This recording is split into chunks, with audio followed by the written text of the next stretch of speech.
नमस्कार दोस्तों, हमारे साथ प्रतीक हैं और वो एक क्वेश्चन पूछना चाहते हैं। बताइए प्रतीक जी। तो मेरा क्वेश्चन ये है कि अभी कुछ दिनों पहले मुझे जब मैंने डॉक्टर को दिखाया, साइकेट्रिस्ट को, तो उन्होंने बताया कि तुम्हें क्लिनिकल डिप्रेशन है। पहले एंग्जाइटी हुआ और फिर डिप्रेशन हो गया, क्लिनिकल था ये। तो उन्होंने मेडिकेशन दिया और मैं 3-4 साल से कृष्णमूर्ति को भी पढ़ता हूँ और ज़ेन योगा भी पढ़ी है मैंने, 2 से 3 बार पढ़ी है, और आशीष सर को भी देख रहा हूँ। तो और 3 से 4 साल पढ़ने से मेरी अवेयरनेस काफ़ी, मैंने देखा कि काफ़ी ज़्यादा बढ़ रही थी, गहरी हो रही थी, और मैं हर काम अच्छे से कर पा रहा था, सब बढ़िया कर रहा था।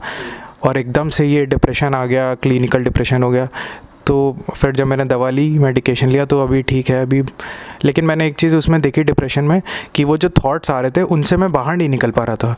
लेकिन जब ये पहले डिप्रेशन से जो पहले वाला फेज़ था, प्री फेज़ में, कोई भी थॉट आता था तो उससे मैं, अगर वो आता था तो मैं उसके संग चला नहीं जाता था, मैं आराम से रोक पा रहा था कि अगर कोई थॉट आ रहा है तो मैं आराम से उसको देखता हूँ, और फिर अगर मुझे कोई काम करने का मन है तो मैं करूँगा, नहीं वरना वन थॉट वो कंपल्सिव नहीं होता था पहले।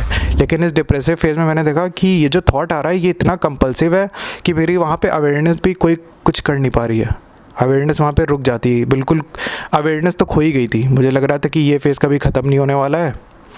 और फिर जब मैंने डॉक्टर से पूछा कि ये क्यों, मतलब क्या है, कैसे हो, तो उन्होंने कहा हार्मोनल है। तो मेरा सर से ये क्वेश्चन ये है कि अब अगर ये बायोलॉजी वाला चीज़ है, हार्मोनल है, तो फिर जब ये अगर ये दोबारा हुआ फ्यूचर में, तो फिर हम चाहे जितना भी अवेयर रह लें, इसमें तो हार्मोन्स हैं, सेरोटोनिन कम हो गया तो आप फिर से अवेयरनेस का आप कुछ कर ही नहीं सकते, क्योंकि आपकी बायोलॉजी एकदम अपोजिट होगी, सेरोटोनिन कम, आप बिल्कुल डिप्रेसिव फेज़ में चले गए, कुछ नहीं कर सकते आप, तो अवेयरनेस तो कुछ कर ही नहीं सकती इसमें। देखिए, डिप्रेशन तो मुझे लगता है कि हर किसी को है, हर किसी को। यहाँ पर श्रवण बैठे हैं, वैभव हैं, गरिमा हैं, शिरीष हैं, हम सबको डिप्रेशन है, मुझे भी डिप्रेशन है।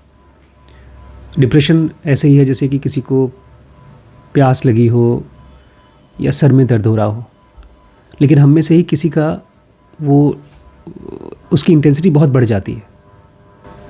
आप कह रहे हैं कि दोबारा अगर ऐसा फेज़ आया तो फिर मैं क्या करूँगा, और मेरे ख्याल से आपके क्वेश्चन में एक कंप्लेन भी है कि जब मैं इतना स्पिरिचुअल हूँ तो फिर मुझे क्यों हुआ, और अगर फिर से ये सब चीज़ें स्पिरिचुअलिटी को फॉलो करने के बाद फिर से हो गया तो फिर या तो ये सब चीज़ें बकवास हैं, स्पिरिचुअलिटी, राइट। पर डॉक्टर ने वो आंसर जो दिया था ना कि ये हार्मोनल है, तो एक चीज़ तो मुझे लगा कि ठीक है, अगर मैं लाइफस्टाइल थोड़ा बदलूँगा, थोड़ा ठीक खाना खाऊँगा, तो ये हार्मोनल चीज़ नहीं होगी, तो इससे प्रिवेंट कर सकते हैं।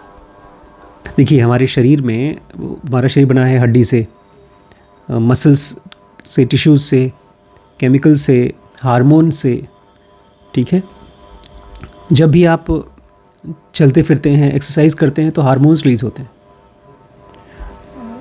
इंसुलिन बॉडी में ज़्यादा अच्छे से काम कर पाता है जब आप एक्सरसाइज करते हैं, वो हार्मोन है इंसुलिन। तो अगर हम ये कहते हैं ना कि हाय राम, ये तो हार्मोन से हुआ और हमारा कंट्रोल तो अपने हार्मोन पे है ही नहीं, तो हम अपना जो कंट्रोल अपने बॉडी के ऊपर है उसको पूरी तरह से एक्नॉलेज नहीं कर रहे हैं। ये बॉडी एक बहुत सोफिस्टिकेटेड इंस्ट्रूमेंट है जिसका एक बहुत ख़ास काम है, और उस काम को फटाफट नहीं कर सकते।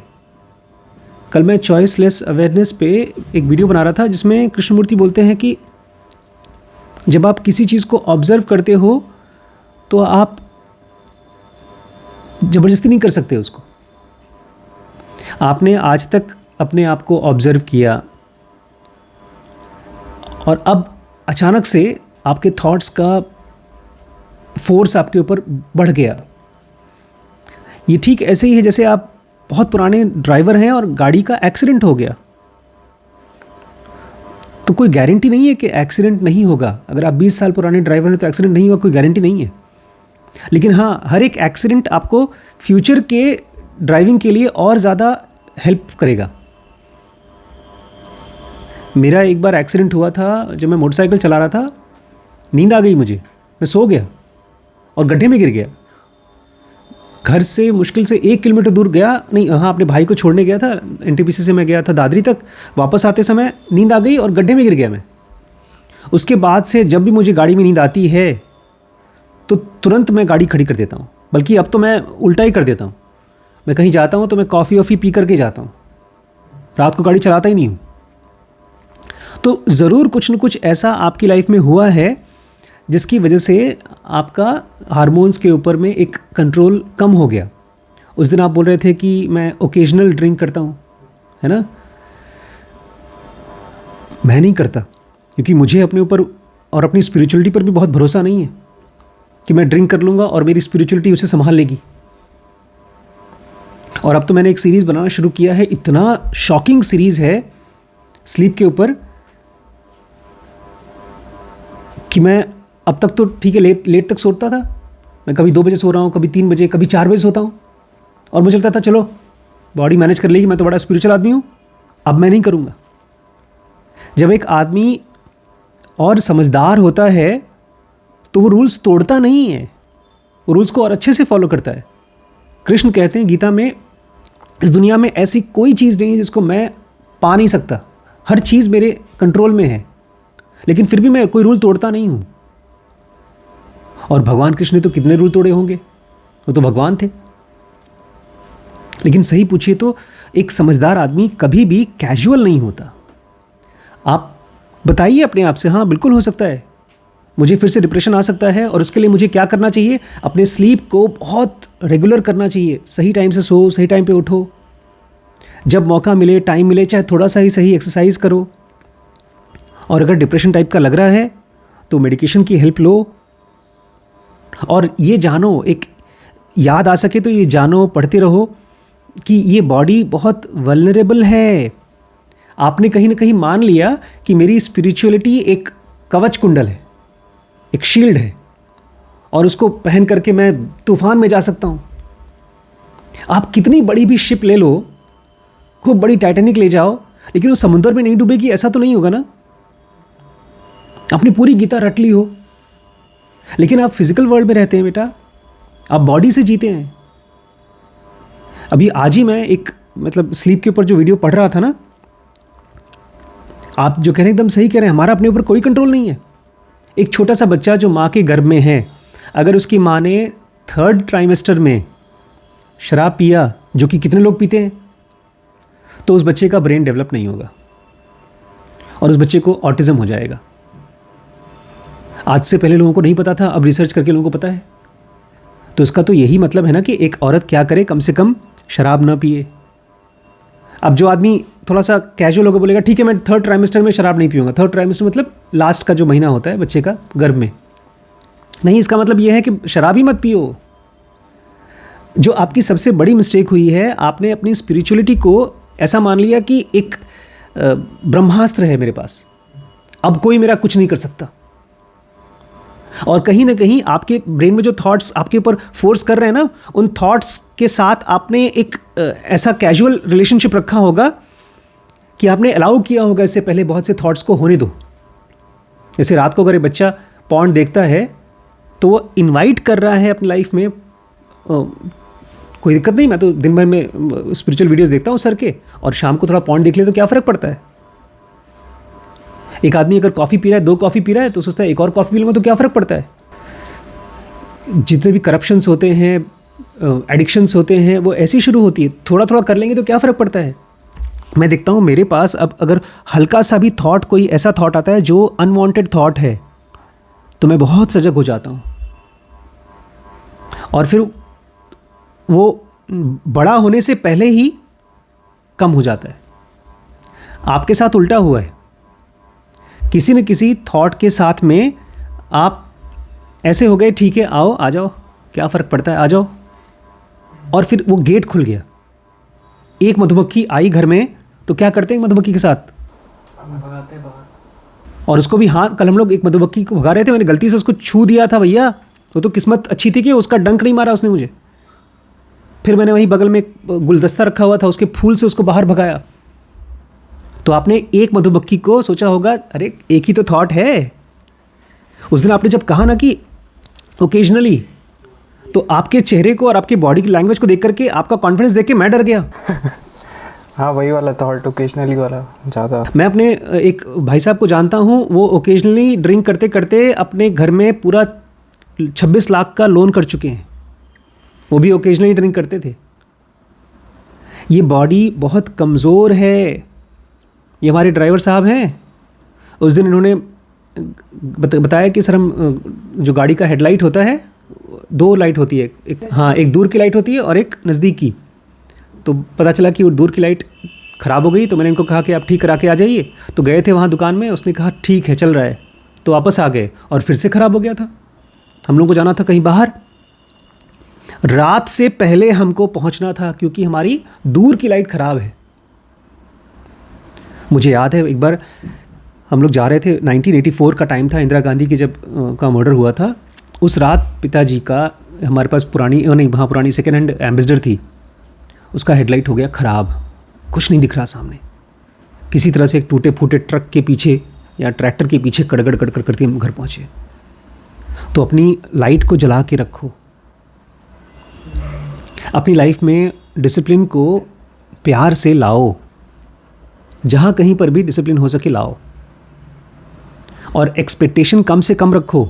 अपने आप को हीमैन मत समझो कि मैं 10 साल हो गए, अब मैं बहुत बड़ा तुर्रम खा हो गया हूँ। अगर स्पिरिचुअलिटी में इतना स्ट्रेंथ होती तो आपके रमण महर्षि जैसे लोग ध्यान नहीं करते। वो बुढ़ापे तक वो मेडिटेशन करते थे, वो संयम रखते थे, सुबह उठते थे, शाम को सोते थे। उनकी बायोग्राफी हम लोग पढ़ते हैं, उसमें बहुत कम समझ में आता है कि उनकी लाइफ कैसी थी। कृष्णमूर्ति की लाइफ बहुत ऑर्डर्ड थी। हम लोग की लाइफ का पर्पज़ है कोई चीज़ को जानना, अपने आप को जानना। उस पर्पज़ के लिए आप जी रहे हैं, और जैसे ही आपने उस पर्पज़ को ज़रा सा भी डिस्ट्रैक्ट हुए तो आप गए, आपका सारा स्पिरिचुअलिटी ख़त्म। 20 साल का स्पिरिचुअलिटी ख़त्म। आप समंदर में हैं। तैरना आपको मज़े के लिए नहीं है, आप समंदर में से अपने आप को बचा कर कहीं ले जा रहे हैं। अगर फिर से डिप्रेशन आएगा, उसके लिए पहले से तैयारी कैसे करेंगे? अपनी लाइफ में ऑर्डर डालो। कल उस दिन शीश मुझे पूछ रहा था कि मुझे अंडा खाने का मन कर रहा है, खाऊं कि ना खाऊं, खाऊं कि ना खाऊं। तो हमने क्या बात की थी? हमने उसमें ये करा था कि हमको रूल्स का हेल्प लेना चाहिए। उसमें ऐसी सिचुएशन आएंगी तो ये हमारे लिए एक अपॉर्चुनिटी पे बन जाएगी। मान लीजिए मैं किसी नई सिचुएशन में अटक गया जहाँ मुझे नहीं समझ आ रहा, तो वहाँ पे मुझे रूल सेट करना पड़ेगा, ताकि अगर फिर से वो चीज़ आए तो मैं उस रूल है मेरा, उसके हिसाब से हो जाएगा ईजिली। हम लोग BDM के वीडियोस बना रहे हैं और उसमें हम लोग मेंटल अकाउंटिंग पढ़ते हैं कि पहले से आप अपने आप को बताओ कि ये खर्चा मुझे करना है। मान लीजिए आपका 20,000 का खर्चा होने वाला है, तो मेंटली बता दो अपने आप को कि मैं शायद 25,000 रुपये खर्च करूँगा, तो 20,000 खर्चा होगा तो ख़राब नहीं लगेगा आपको। ऐसे ही आपको ढेर सारे रूल्स बनाने होंगे और धीमे धीमे उन रूल्स को अपनी लाइफ का हैबिट बनाना होगा। और उसके लिए एक ऐसा एटीट्यूड होना चाहिए कि you should be proud of your self कि मैं ये रूल को जी रहा हूँ। ऐसा नहीं होना चाहिए कि अरे यार मजबूरी है, व्रत करना पड़ रहा है। अभी नवरात्र में कितने लोग व्रत कर रहे होंगे, लेकिन आजकल देखा है कितने मेम्स आते हैं, कॉमेडी मेम्स, कि क्या खाओगे नवरात्र में, तो पूरी लिस्ट है उसकी। तो कोई मतलब नहीं है उस नवरात्र का। जिन लोगों ने भी ये चीज़ खोजी होगी वो स्पिरिचुअल रीज़न से खोजा होगा।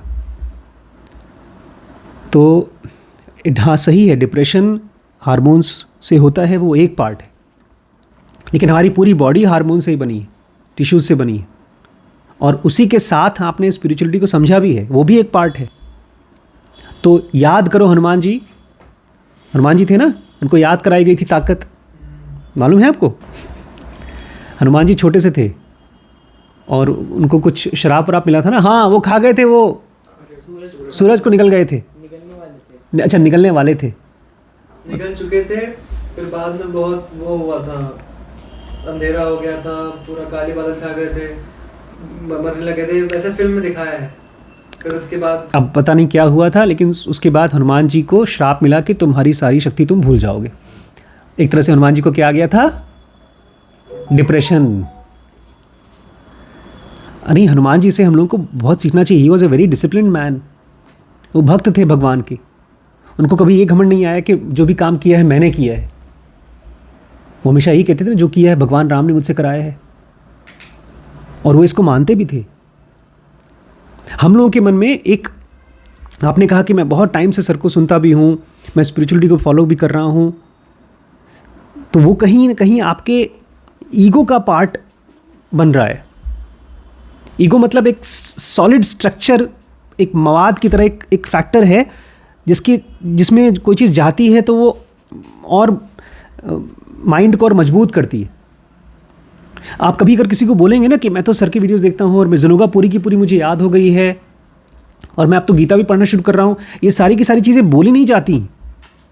ये ठीक ऐसे नहीं बोली जाती जैसे आप अच्छा सा खाना खा के नहीं बोलते हैं कि आज तो बड़े मज़े से मैंने 5 पूड़ी खाई, या आप बड़े फ्रेश होकर के आ गए तो आप बोलते हैं अरे बड़ा मज़ा आया आज फ्रेश होकर के आए। वो आपकी एक ज़िंदगी का पार्ट है जो आप सीक्रेटली करते हो। कभी आपको इसका घमंड होता है कि अरे आज तो 8 घंटे सोए, पता है कितना मेहनत किया सोकर। वो आपने ज़िंदगी में एक अच्छी सी चीज़ की है, अपने लिए की है। तो स्पिरिचुअलिटी को कभी भी इसका मैटर मत बनाना। जब अपने को याद भी आए ना कि अरे यार मैंने 2 चैप्टर पढ़ लिया, मैंने ये किताब पढ़ ली, तो अपने आप को भगवान को थैंक यू बोला, भगवान तुम्हारी कृपा थी, तुम्हारी वजह से मैं इसको पढ़ पाया, मैं समझ पाया, तुम्हारी कृपा है। और जब भगवान की कृपा कुछ टाइम के लिए हट जाएगी तो थैंक यू बोलना कि चलो जो मेरे कर्म होंगे वो मुझे झेलना पड़ रहा है, कुछ ना कुछ तो मुझसे मिस्टेक हुआ ही होगा। और सजग रहो, मतलब क्या, अपने माइंड में चलने वाले थॉट्स और इमोशंस को पहचानो। अवेयरनेस के साथ में काम करो। मुझे तो दिख रहा है यार आप लोगों के अंदर में अवेयरनेस बढ़ रही है, तो कंप्लेन मत करो इसको भी एक मौका बनाओ अवेयरनेस का। अब आपको अगर डिप्रेशन हुआ है तो डिप्रेशन के प्रति अवेयर रहो। एक डॉक्टर थे, उनके ऊपर फिल्म बनी है, डॉक्टर पैच एडम्स। उनको सीवियर डिप्रेशन हो गया, बहुत सीवियर। सुसाइड करने की कोशिश की 2 बार। उसके बाद फिर पागल खाने में थे वो, अपने आप गए पागल खाने में एडमिट कर दिया। बोलते हैं मुझे सुसाइडल थॉट्स आ रहे हैं, मुझे मरने का मन कर रहा है, मेरी ज़िंदगी में कोई पर्पज़ नहीं है। डॉक्टर ने भर्ती कर लिया, अमेरिका के थे। फिर वहाँ उनके कमरे में एक पेशेंट था, वो उसको साइकोसिस था, वो डर लगता था उसको, रात को नींद नहीं आती थी, उसको चूहे बिल्ली इस तरह के जानवर दिखाई देते काटने के लिए, और ये नॉर्मल था, इसको खाली बीच बीच में डर लगता था, सुसाइडल थॉट्स आते थे। तो उसने झूठ मूठ का उसको बोल दिया कि अच्छा कमरे में चूहे हैं, मतलब ये रैबिट्स हैं, कुछ तो खाने वाले छोटे छोटे जानवर। बोलता मैं उनको मार देता हूँ, ऐसे नकली हाथ से बताया, गोली दिखाया कि मैं उसको मार रहा हूँ, ठाए ठाए ठाए। तो बोलता अभी और हैं, ढेर सारे हैं। तो ऐसे झूठ मूठ का दिखाया मैं बजूका से मार देता हूँ, ठूं करके दिखाया। बोलता अब मर गए। और उसको बेचारे को बड़ी ज़ोर से बाथरूम आई थी, वो जा नहीं रहा था डर के मारे। फिर बोलता सब मर गए। उसने कहा हाँ। तब मैं जा रहा हूँ बाथरूम करने। फिर वो बाथरूम करने गया, इसको इतनी स्ट्रांग फीलिंग आई कि मैंने उसकी लाइफ को टच किया। वो गया डॉक्टर के पास, बोलता है मैं जा रहा हूँ, मुझे डॉक्टर बनना है। 40-45 साल की उम्र में गया, MD MBBS मेडिकल का एग्ज़ाम दिया उसने, डॉक्टर बना। और फिर वो one of the most famous doctor था। रॉबिन विलियम्स ने उस फिल्म में एक्टिंग की है, पैच एडम्स नाम है। वो जब उसको डॉक्टर काउंसिल करा था तो बोलता है तुम डॉक्टर वॉक्टर नहीं हो, तुम तो मेरी बात भी नहीं सुन रहे हो, मैं असली डॉक्टर बनना चाहता हूँ, लोगों की लाइफ को चेंज करना चाहता हूँ। आपको डिप्रेशन के बारे में अभी हम लोग एक सीरीज़ बना रहे हैं, उसमें पता चलेगा कि कैसे आपकी लाइफ में से जब पर्पज़ नहीं होता, लाइफ में कुछ पर्पज़ नहीं होता, तो डिप्रेशन का शुरुआत होता है। हम सब के सब पैदा हुए हैं कुछ पर्पसफुल करने के लिए, खाली पैसा कमाने के लिए या इम्पोर्टेंस पाने के लिए या फेमस होने के लिए, इसके लिए नहीं बने हैं। इसलिए जो अमीर से अमीर लोग हैं वो भी डिप्रेशन में जाएंगे, खाली वही लोग डिप्रेशन में नहीं जाएंगे अंत तक जो अपने आप को किसी बहुत बड़ी चीज़ के साथ में वन नहीं समझते कि मेरा एग्जिस्टेंस नहीं है। आपको अपने आप को सैक्रिफाइस करने के लिए तैयार करना पड़ेगा। जो कॉन्शियसली अपने आप को सैक्रिफाइस कर दे उसका डिप्रेशन क्या करेगा? कौन सा था गाना वो? हवन करेंगे, हवन करेंगे, हवन करेंगे, अपने आप को झोंक देंगे उसमें। अभी है अंदर में एक सेल्फ बचा हुआ है और उसी को डिप्रेशन हो रहा है। वो अपने आप को बचाना चाहता है, उसको बचाने के बजाय उसको समझने की कोशिश करिए। उसको लिखिए कि मेरे मन में कौन कौन से थॉट्स आए हैं। अलग अलग टाइम पे आप अलग सेंटर पे होते हैं, कभी ई सेंटर में होते हैं, कभी आई सेंटर में होते हैं। और बुक्स की मदद लेते रहिए, पढ़ते रहिए। धूप में गाड़ी चलाना है, बारिश में गाड़ी चलाना है, अंधेरे में गाड़ी चलाना है, कभी कभी रुक जाना है, अपनी लाइफ को चलाते रहिए।